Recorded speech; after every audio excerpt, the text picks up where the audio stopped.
ఎప్పుడు వదిలిపెట్టకండి. Never ever give up. జీవితంలో అన్నీ మనం అనుకున్నవి అనుకున్నట్లుగా జరగకపోవచ్చు, కానీ కింద పడినా లేచి ఇంకొకసారి ప్రయత్నిద్దాం అన్న వ్యక్తే జీవితంలో గెలుస్తారు.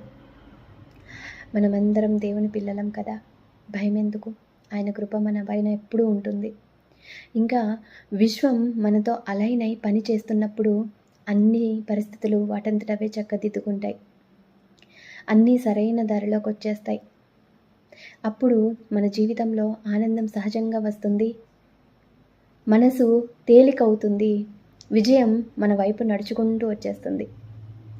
అప్పుడు మనం పడిన బాధ, నొప్పి గుర్తు కూడా రావు. అలాంటి జీవితమే మనం కోరుకోవాలి. అప్పుడు జీవితం ఒక పోరాటంగా కాకుండా ప్రతిరోజు ఒక అవకాశంగా మారుతుంది మనల్ని మనం మార్చుకోవడానికి. అందుకే జీవితం పైన, మీ పైన, విశ్వం పైన నమ్మకం ఉంచండి. అన్నీ సరైన సమయంలో, సరైన పద్ధతిలో మీ జీవితంలోకి వస్తాయి.